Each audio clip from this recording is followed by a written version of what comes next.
Praise the lord.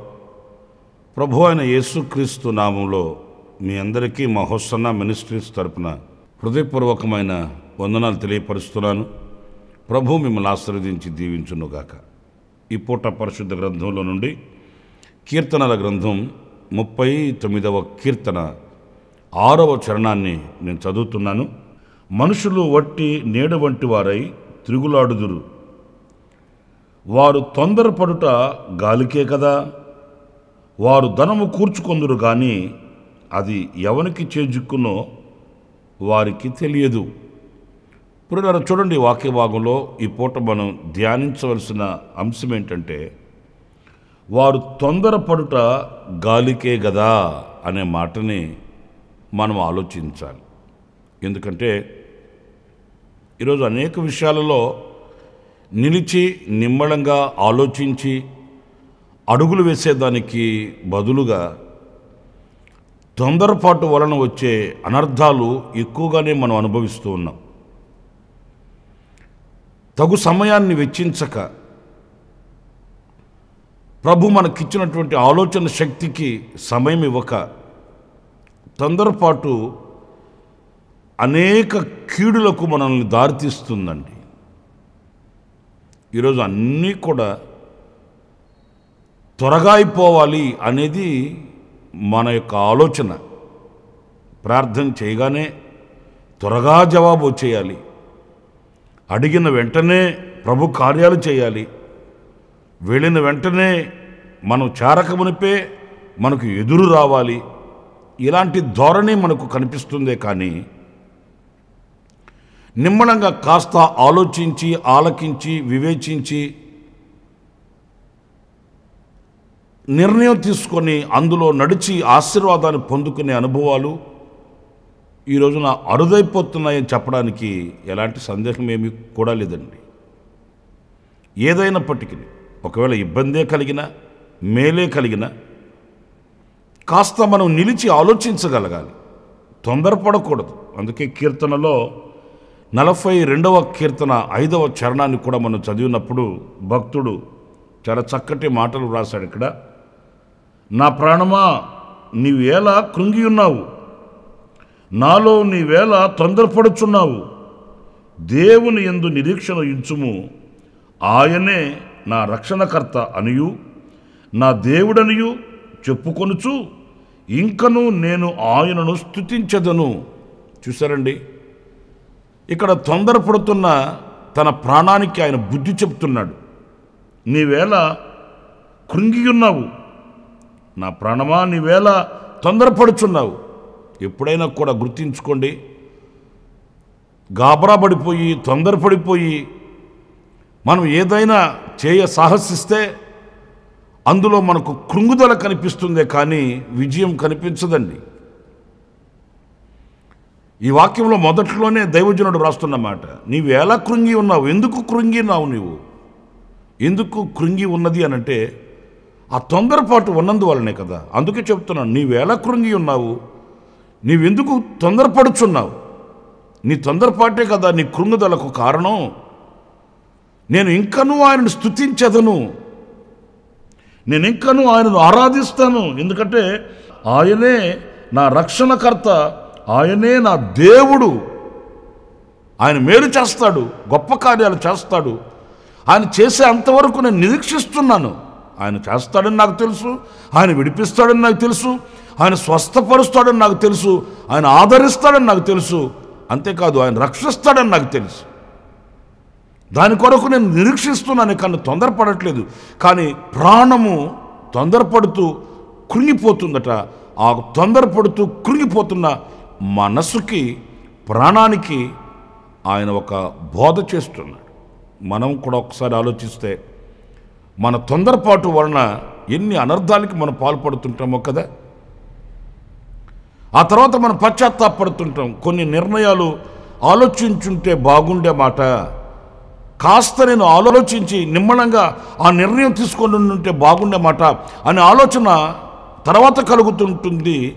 ఆ తర్వాత మనం ఎంత ప్రయాసపడిన జరగవలసిన నష్టం జరిగిపోయింది కదా. అందుచేత ప్రియులరా, ఎప్పుడు కూడా మనం తొందరపడకూడదు. ఆవేశపడకూడదు. కాస్త నిమ్మళంగా నెమ్మదిగా మనసుకి కాస్త నెమ్మదినిచ్చి ప్రభు సన్నిధిలో కనిపెట్టి ప్రార్థన చేయవలసిన వారమే కానీ తొందరపడి మనం ఏది కూడా చేయకూడదు అనే విషయాన్ని మనం గమనించాలి. చూడండి, కీర్తనల గ్రంథం 116వ కీర్తన 11వ చరణాన్ని మనం చదివినప్పుడు, నేను తొందరపడిన వాడినై ఏ మనుషుడును నమ్మదగిన వాడు కాడనుకొంటిని. పిల్లలు చూడండి, వాక్య భాగంలో నేను తొందరపడిన వాడినై ఏ మనుషుడు నమ్మదగిన వాడు కాదనుకున్నాడట. తప్పు కదండి. అందరిని ఒకే ఘాటికి కట్టేస్తే ఎలా? తొందరపడిన నిర్ణయాలు ఇలాగే ఉంటాయి. ఇందులోనే మీతో చెప్పగలిగింది ఒకటే, తొందరపడిన వ్యక్తి మంచి చెడులను గుర్తించలేడు. వ్యత్యాసం తెలియదు అతనికి. మంచేది చెడేది. చూడండి, మనుష్యుడు నమ్మదగిన వాడు కాదనుకున్నాడట తొందరపడిన వాడిని. అంటే ఏ వ్యక్తి మంచోడు కాదు, ఎవడు నమ్మదగినోడు కాదు అట్లా అనుకోకూడదండి. మనకు సహాయం చేయగలిగిన వాళ్ళు ఉంటారు, తోడ్పడగలిగిన వాళ్ళు ఉంటారు. అదే సందర్భంలో కీడు చేసేవాళ్ళు ఉంటారు, హాని తలపెట్టేవాళ్ళు ఉంటారు. అంత మాత్రాన అందరినీ కీడు చేసేవాళ్ళు, అందరూ హాని కలిగించేవాళ్ళు, అందరూ నమ్మదగిన వాళ్ళు కాదనుకోవడం తప్పు కదా. ఆ మంచి ఏది చెడేది అని యోచించే జ్ఞానం మనకుండాలి. కీడు చేసే వ్యక్తి ఎవరు, మేలు చేసే వ్యక్తి ఎవరు, ఎవరి వలన మనకు సహాయం కలుగుతుంది, ఎవరి వలన మనకు నిస్సహాయం కలుగుతుంది, ఇవన్నీ మనం ఆలోచించే అనుభవాలు ఇవన్నీ. అంతేగాని తొందరపడిపోయి మనం ఒక నిర్ణయానికి వచ్చేయకూడదు. ఆ మంచి చెడుల వివేకం కొరకు ప్రార్థన చేయాలి, కృప పొందుకోవాలి, దేవుని సహాయాన్ని వేడుకోవాలి. ప్రభువా, నా మనసుకి ఏది తోచట్లేదు, నా బుద్ధి సరిపోవట్లేదు, నా జ్ఞానం సరిపోవట్లేదు, నాకు నీ జ్ఞానం ఇవ్వండి, మీ వివేకం ఇవ్వండి అని ప్రభు సన్నిధిలో మనం ప్రార్థన చేసుకుని, జ్ఞాని అని సొలొమోను కోరుకోలేదండి? మంచి చెడుల వ్యత్యాసమును గ్రహించగలిగినటువంటి వివేకాన్ని నాకు అనుగ్రహించు నాయనా, ఈ నీ ప్రజలకు నా వలన న్యాయం జరగాలి. ఎంత చక్కగా ప్రార్థన చేసి పొందుకున్నాడో, వివేచనను అందుకున్నాడో, రాజ్య పరిపాలన చేశాడో చరిత్ర మనం చదువుతాం కదా. అంతేగాని అందరు మూర్ఖులే, ఎవడు పనికి వచ్చేవాడు లేడు, ఎవడు కూడా ఉపయోగకరమైన వాడు లేడు, ఎవడు కూడా నమ్మదగిన వాడు కాదని మనం తొందరపడి అలాంటి మాటలే కానీ అలాంటి ఆలోచనలే కానీ మనం ఆలోచన చేసిన వారమైతే, దేవుని వాక్యం మనల్ని గురించి ఏమంటుందంటే వివేకం లేని వ్యక్తిత్వం అని వాక్యం అంటుంది. ఎందుకంటే మంచి ఉంది, చెడు కూడా ఉంది. ఆ మంచిని చెడుని మనము జ్ఞానయుక్తంగా ప్రవర్తించి మంచిని ఆపాదించుకోవాలి, చెడుని మనం దూరం చేయాలి.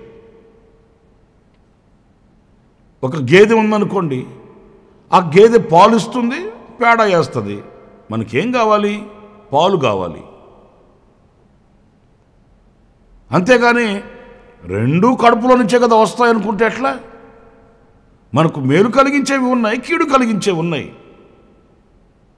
దూరదృష్టి కలిగిన వారమై కాస్త నిమ్మలంగా ఆలోచించి ప్రశాంతంగా నిలిచి ఆ మేలైన దానిని చేపట్టగలిగినటువంటి విజ్ఞానం మనం పొందుకోవాలి అనేది ఈ వాక్యం మనకు తెలియపరుస్తుందండి. ఆత్మానుసారంగా కూడాను ఆధ్యాత్మికమైన పురోగతి మనలో కలగాలంటే, ఆధ్యాత్మికంగా మనం ఎక్కి వెళ్ళాలంటే ఎన్నో బోధలు ఉన్నాయి, కలుషితమైనటువంటి మాటలు ఉన్నాయి, మనసును చెరిపివేసే ఉపదేశాలు ఎన్నో ఈ రోజున పుట్టగొడుగుల్లాగా లేచి వచ్చేసాయి.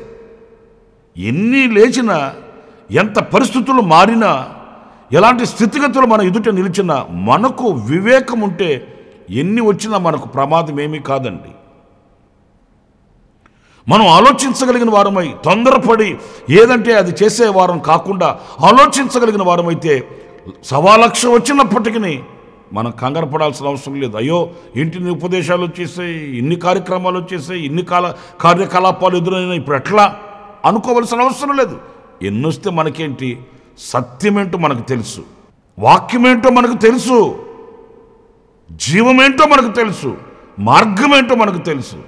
మనం నమ్మిన సత్యదేవుడు ఎలాంటి వాడో మనకు తెలుసు. అలాంటప్పుడు ఎన్ని వస్తే మనకేంటి, ఎంత వస్తే మనకేంటి? ఈ వివేకాన్ని ఏమాత్రం మనం విడవకూడదు. తొందరపడి మనం నిర్ణయాల్లోకి దిగిరాకూడదు అనే విషయాన్ని ఈ వాక్యంలో మనం గమనిస్తామండి. మరొక మాట కూడా నేను మీకు జ్ఞాపకం చేస్తాను. సామెతల గ్రంథం 19వ అధ్యాయం 2వ వాక్యం గమనించినప్పుడు, ఒకడు తెలివి లేకుండుట మంచిది కాదు, తొందరపడి నడుచువాడు దారి తప్పిపోవును. ప్రియులారా, చూడండి, ఇక్కడ తొందర అనేది ఎంత భయానకమైన పరిస్థితికి మనం తీసుకుని వెళ్ళిపోతుందో. తొందరపడి నడుచువాడట వివేచించకుండా ఏ మార్గంలో వెళ్ళాలి, ఈ మార్గం మనల్ని ఎక్కడికి తీసుకుని వెళుతుంది, దీని ముగింపు ఎక్కడా. ఎందుకంటే వాక్యంలో మరొక మాట మనం చదువుతాము, ఒకని మార్గము వాని దృష్టికి యథార్థంగా కనబడుతుందట, అది చివరికి మరణానికి తీసుకుని వెళుతుందట. మనం వివేచించకపోతే మన పయనం అదిగో గమ్యం అదేనండి. ఆలోచించకపోతే, మనకు మేలుకొలుపు కలగకపోతే పెను ప్రమాదం పొంచి ఉందనే విషయాన్ని మనం మర్చిపోకూడదండి. తొందరపడి ఒక వ్యక్తి, నేను వెళ్ళే మార్గం కరెక్టే, నేను చేసే పనులు సబబే, నేను చేసేవన్నీ నీతి కలిగిన కార్యక్రమాలే అని ఆ మార్గంలో తొందరపడి, అంటే నలుగురిని చూడడం కానీ నేర్చుకోవడం కానీ అతనికి గిట్టదండి. వాక్యం కూడా చెప్తుంది, విచారించి తెలుసుకోండి, మేలైన మార్గంలో నడవండి. దానికేంటి తొందర, తప్పేంటి దాంట్లో? చరిత్రను తెలుసుకుందాం. మానవునికి మేలు కలిగించే అనుభవాలేంటో అవి ఎక్కడున్నాయో కాస్త విశదీకరంగా పరిశీలిద్దాం. మనకు తెలియని వాటిల్ని అడిగి తెలుసుకుందాం. మేలైన మార్గంలో కాస్త నెమ్మదిగా వెళ్ళిన గమ్యం మనకు మహిమకరంగా ఉంటుంది కదా. పెద్దల సామెత కూడా చెప్తుంటారు, పరిగెత్తుకుంటూ వెళ్ళి పాలు తాగేదానికంటే నిలబడి నీళ్లు తాగడం మంచిది కదా. పరిగెత్తుకుంటూ పోయి ఆయాసపడిపోయి ఆ ప్రయాసలో ఆయాసంలో తాగవలసింది కూడా తాగలేక కింద మీద పోసుకునే దానికంటే, వ్యర్థపరుచుకునే దానికంటే నిలబడి నెమ్మదిగా నీళ్లు తాగుదాం.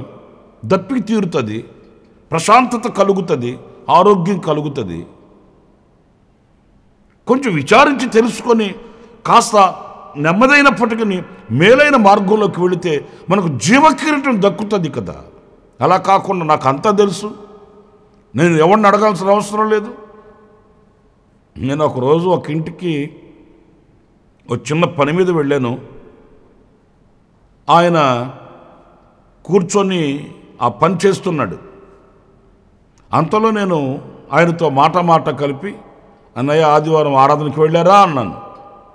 ఆయన పక్కున్నవి అన్నాడు, నేను ఏ చర్చికి వెళ్ళనండి అన్నాడు. ఏ చర్చికి వెళ్ళకపోవడం ఏంటండి, మీరు ఒక పాస్టర్ కొడుకు కదా, మరి మీరు చర్చికి పోకపోవడం ఏంటి? అయినా ఆదివారం కదా ఈరోజు, దేవుని మందిరానికి వెళ్లకుండా ఎలా ఉన్నారు అట్లా అంటే, ఆయన అన్నాడు, నేను ఏ చర్చిని నమ్మను, నేను ఏ పాస్టర్ని నమ్మనండి అన్నాడు. ఏమండి, పలానా చర్చిని నమ్ముకోండి, పలానా పాస్టర్ని నమ్ముకోండి అని వాక్యం ఎక్కడైనా ఉందా? అయినా పాస్టర్లు ఏమైనా మమ్మల్నే నమ్ముకోండి అని ఎవరైనా బోర్డులు తగిలించుకొని తిరుగుతున్నారా? ప్రభుని నమ్ముకోమని కదా చెప్పేది, దేవుని సన్నిధిలో నిలబడమని కదా చెప్పేది. ఏ పాస్టర్ అయినా మమ్మల్నే నమ్ముకోండి అని బోర్డులు తగిలించుకొని తిరుగుతున్నారా, లేకపోతే ప్రభువుని నమ్మండి అని చెప్తున్నారా? నేనన్నాను, పాస్టర్లను నమ్మకపోవడం ఏంటి, చర్చిని నమ్మకపోవడం ఏంటి? మీ నాన్నగారు ఒక సేవకుడు కదా, అయినా వాళ్ళని నమ్ముకోవాల్సిన అవసరం ఏముంది? దేవుని మందిరానికి వెళ్ళి ప్రార్థన చేసుకోవాలి కదా అన్నయ్య అట్లా అంటే, ఆయన అంటాడు, నేను డైరెక్ట్గా మాట్లాడతానండి దేవుడితో అట్లా అని. చూడండి, అహంకారం కదా, డైరెక్ట్గా మాట్లాడతాడట. దైవ సేవకుల్ని నమ్మడట, సహవాసాన్ని నమ్మడట, ఉపదేశాన్ని ప్రకటించే దేవుని ఆలయానికి వెళ్ళాడట, ఈయనతో డైరెక్ట్గా మాట్లాడతాడట దేవుడు. నా ప్రియమైన సహోదరులారా, ఇదే తొందరపడి నడవడం అంటే. తొందరపడి నడవడం అంటే అదేనండి. నాకంతా తెలుసు, నాకెవరు బోధించాల్సిన అవసరం లేదు, నాకెవరు చెప్పాల్సిన అవసరం లేదు.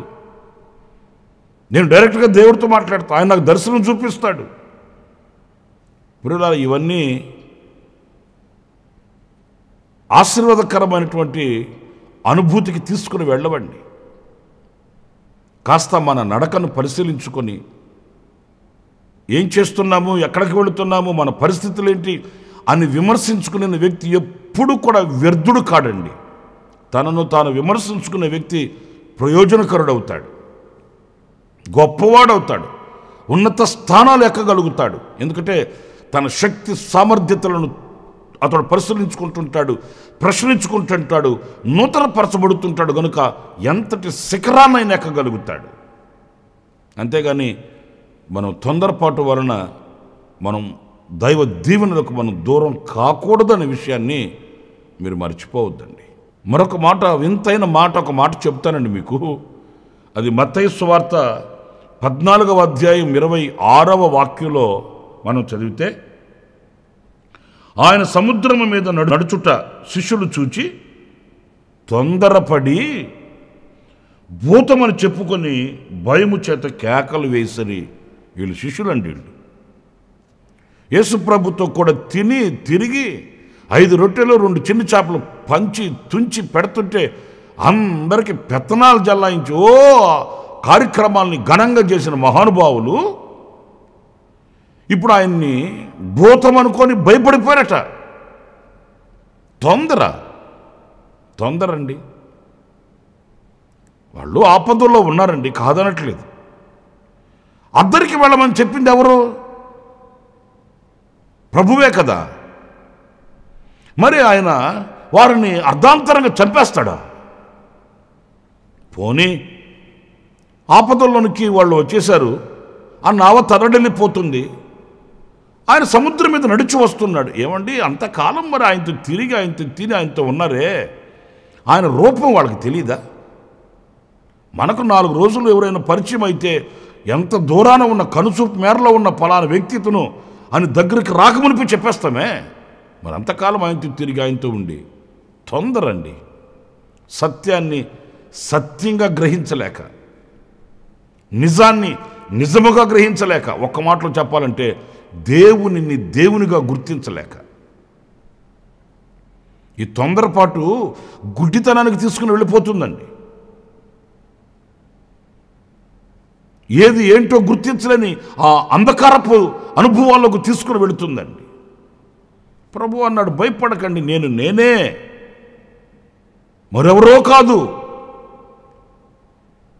భూతమో దయ్యమో మరొకటి కాదు, నీళ్ల మీద నడిచి వచ్చుచున్నా అని చెప్తున్నాడు. నేనే, మీరు భయపడకండి. మీ తొందర మీకు భయాన్ని కలుగు చేస్తుంది. మనం కూడా చాలా సందర్భాల్లో అనవసరమైన భయాన్ని గుండెల్లో పెట్టుకొని భరించలేని బ్రతుకు బజారు పాలు చేసుకుంటుంటామండి. ఎందుకు భయపడాలండి? ఆ తొందరపాటు భయాన్ని తీసుకుని వస్తుంది. నిమ్మళంగా నిలిచి ఆలోచించే వ్యక్తి సమాధానంగా ఉంటాడండి. నేను నా ఆత్మీయ తండ్రి దైవజనులు యేసన్న గారి దగ్గర నేను చూసింది అదేనండి. ఆయన నేను పరిశీలనగా పరీక్షగా చూసేవాడిని. ప్రతిదీ కూడాను ఆయన ఎలా ఈ పరిచర్యను ముందుకు తీసుకుని వెళుతున్నాడు, కొన్ని సమస్యలు వచ్చినప్పుడు ఎలా పరిష్కారం చేస్తున్నాడు, ఎలా ఆయన ఆధ్యాత్మికమైన జీవితాన్ని కట్టుకుంటున్నాడు, ఇవన్నీ నేను సాక్షిగా చెప్తున్నానండి. పరిశీలనగా గమనించిన వాడిని నేను. ఎప్పుడు ఆయన తొందరపడేవాడు కాడు. ఏదైనా పరిచర్యలో సమస్యలు వస్తుంటాయండి, ఆ సమస్యలు వచ్చినప్పుడు కూడా నిమ్మళంగా ప్రభువుకు అప్పగించి సమాధానంగా ఉండేవాడు. ఆ వచ్చినవి వచ్చినట్లుగానే వెళ్ళిపోయాయండి. ఒకవేళ తెలిసిన వాళ్ళు వీళ్ళు వచ్చి అలా ఎలా జరుగుతుంది అలా జరుగుతుందంటే వాళ్ళను కూడా నిమ్మళపరిచేవాడు ఆయన. ఎందుకు బ్రదర్ కంగారు పడుతున్నారు, ప్రభు చూసుకుంటాడు.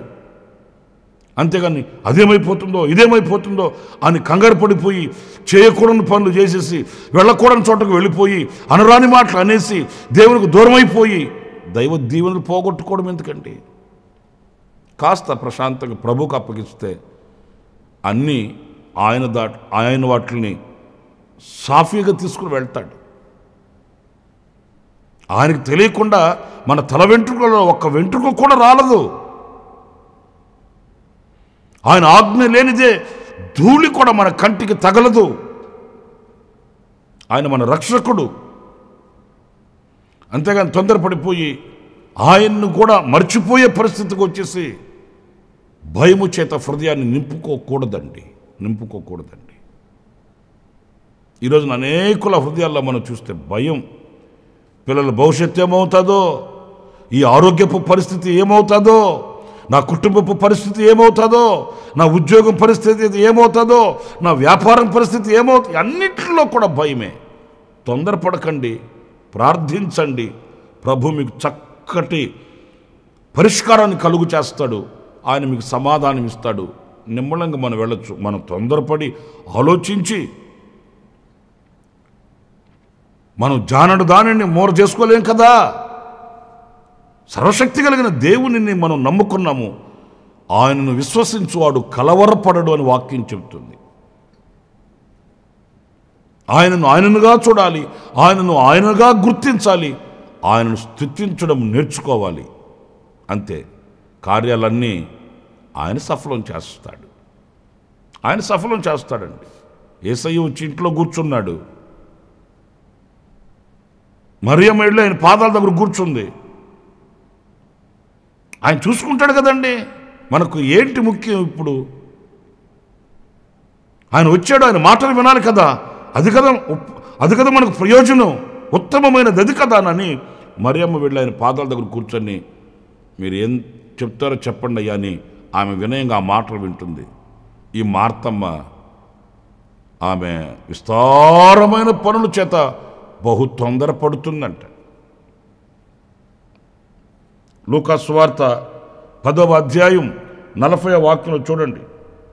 మార్త విస్తారమైన పని పెట్టుకున్నట చేత తొందరపడి, విస్తారమైన పనులు తొందరనే కలుగు చేస్తాయి. తొందరనే కలుగు చేసినందువలన ఏం జరిగింది? ఆమె శ్రేష్టమైన ఆయన మాటలు పోగొట్టుకుంది.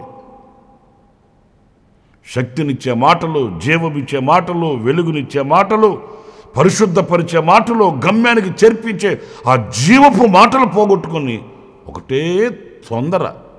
ఇది అవ్వలేదు, అది అవ్వలేదు, ఇది కాలేదు, అది కాలేదు. అయ్యే సమయంలో అన్నీ అయిపోతాయండి. కొందరికి దిగులు, పిల్లలకి ఇంకా వివాహాలు కాలేదు, అయ్యే సమయం వస్తే అవే అవుతాయి. దానికి మనం తొందరపడిపోయి అన్నం నీళ్లు మానేసి ఒగ్గబట్టుకొని కూర్చుంటే రేపు పొద్దునకి అయిపోద్దా ఏంటి? తగు సమయంలో ఆయన అన్నీ నిర్ణయించి ఉంటాడు. ఆయన మన తండ్రి కదా. తగు సమయంలో ఆయన వాటిని అమర్చి ఉంటాడు. తగు సమయంలో ఆయన మనల్ని ఆశీర్వదిస్తాడు. వేచి చూడాలి, కనిపెట్టి ప్రార్థన చేయాలి, విశ్వాసాన్ని కాపాడుకోవాలి, నిరీక్షణ కలిగి ముందుకు వెళ్ళాలి. అంతేగాని ఈ పని అవ్వలేదు, ఆ పని అవ్వలేదు, ఇది కాలేదు, అది కాలేదు అని ఆరోగ్యాన్ని పాడు చేసుకొని అనవసరమైన కలతలను మనసులో పెట్టుకొని చింతించడమేలా? ఆకాశ పక్షులు ఏమైనా ఈరోజు ఏటీఎం కార్డులో ఏమీ లేదు, బ్యాంక్ అకౌంట్ ఏమీ లేదు, నిల్ బ్యాలెన్స్ చూపిస్తుంది. ఎవరి దగ్గరికి వెళదాం, ఎవరి దగ్గర అప్పు తెచ్చుకుందాం? ఇవన్నీ ఆకాశ పక్షులు ఏమైనా కలవరపడి కన్నీళ్లు గార్చి ఏడుస్తుంటే మీరు ఇప్పుడన్నా చూశారండి? మరి ఆకాశ పక్షుల కంటే మనం శ్రేష్ఠులము కామా? పునాదుల దాకా కట్టాను, ఇల్లు కట్టలేకపోతున్నాను,